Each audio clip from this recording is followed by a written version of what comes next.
Ti jaz nisem vedel, se to gleda. Kaj to, vesti? Ja.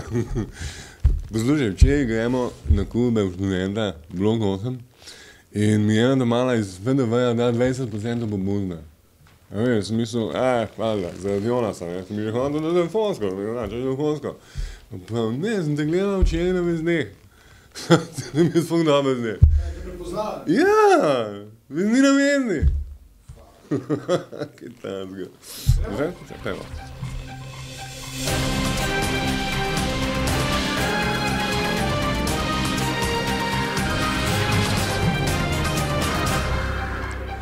Dobar dan, Imenanka Hunja 136, to so vesti na vesti. Z vami sem Žiga Žnirašič. Ta živa. Še dvigi prenos so po vseh napletih v zadnjem mesecu in pol znova odprli za promet. Dovoljenje je podpisal minister za promet Radovan Žerjav na podlagi varnostne dokumentacije, ki jo je osebno predložil Darsov uradnik za varnost. Pred odprtjem predora mora Dars zagotoviti neposredno obveščanje in alarmiranje na Celovški cesti, železnici in gimnaziji Šentvid. Znižali so tudi hitrost na 80 km/h, kaj to je? Na 80 km/h? Ja. Fakt, moje hali ne gre po 90 sploh. Kaj štartam, gre 90. Grem 90, grem 104, ne morem imeti 80. Da je predpisani varnostno razdaljo 100 metrov med vozilom pred tovornjakom pred njim. Predsednik parlamentarnega odbora za promet Josip Bajc pa je na zahtevo poslanske skupine Zares za naslednji četrtek sklical nujno sejo, na katerem bodo razpravljali politične govornosti kot ministra za promet Radovan Žerjava. Za dogodke v zvezi s predorom Šentvid. Predsednik stranke Zares nova politika Gregor Golobič. Kaj je to nova politika? Tako se jim reče. Stranka Zares nova politika. Ja, to je ful je moderno, zdaj imeti ful enih besed noter v imenu stranke. Gregor Golobič nova politika, poznam Golobiča, zdaj koga 30 let, ne. Kakva nova politika? Barva je nova, ja, okej. Zdaj so, kaj so zdaj, zeleni? Ne, zeleni, oranžni so zdaj, ne. Zdaj so bili plavi, kva. Zeleni imajo pa itak svoj trademark. Nova politika, da nam eksplodiral, da jo ne zmiga. To je, Gregor Golobič je razložil, kaj se je v predvolilnem teku dogaja z strankami na levi sredini. Izjava, ki je prej vaš kolega citiral, v Sloveniji je dilema samo Janša ali ne Janša, je za nas prekratka. Janša je prignal v tem mandatu do absurda probleme, s katerimi se je slovenska politika skozi celotno tranzicijo soočala. Ti problemi niso z njim nastali in skušnjava zapasti v njih tudi z njim ne bo odšla. Zato on za nas ni ključno vprašanje prihodnosti Slovenije. Ne, da bi zahajal kakšno veliko filozofijo, ne, med popolno temo in popolno svetlobo ni nobene razlike, ker je brezrazločno eno in drugo. Slišiš Golobiča, ko je globok?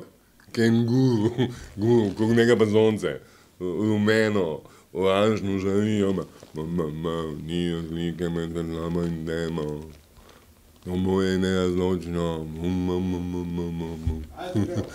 Javnomnenjske ankete zadnje teme kažejo nekoliko spremenjeno lestvico priljubljenih političnih strank. SDS prideva SD, slabše pa gre tudi SNS. Zmago Jelinčič je takole pojasnil vzroke za upad podpore Slovenski nacionalni stranki. Ta upad je bil naročen. Seveda se mora na javnomnenjskih raziskavah narediti tako, kot ukažejo gospodarji, tisti, ki pač plačajo te javnomnenjske raziskave. Jaz mislim, da je časa še dovolj in mislim, da bo na vkljub vsemu Slovenska nacionalna stranka presenečenje teh volitev. Zmago. Zmago. Ne mene zdaj. Ne mene blefirano. Zmago, daj mir.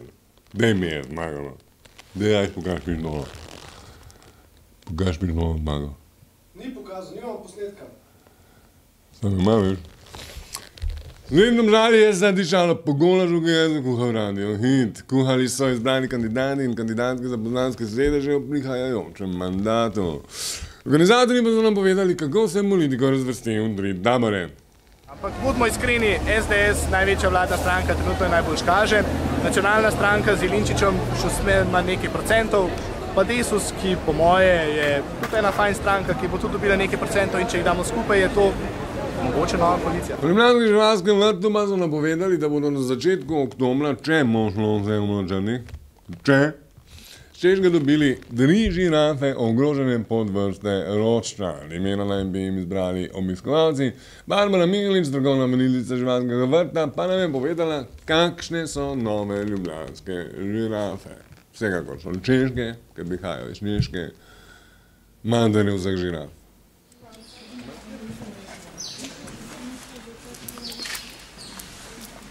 Pri novih bo najbolj očitna razlika v tem, da nimajo vzorčastega kožuha pod koleni in da je vzorec nekoliko drugače obarvan, ampak je celo drugačen pri vsakem žirafu.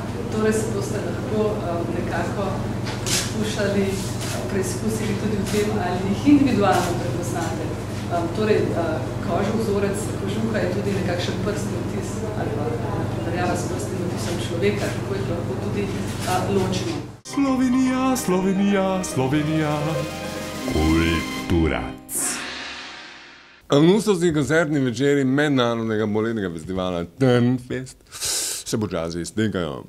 4 od tam nastopajočih glasbenikov smo tokrat ujeli še pred nastopom samim.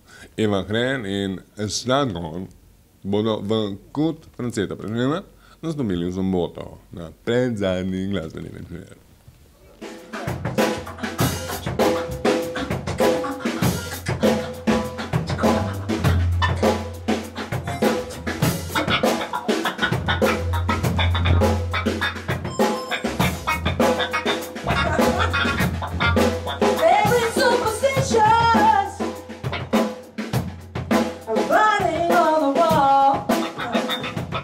Že vreme?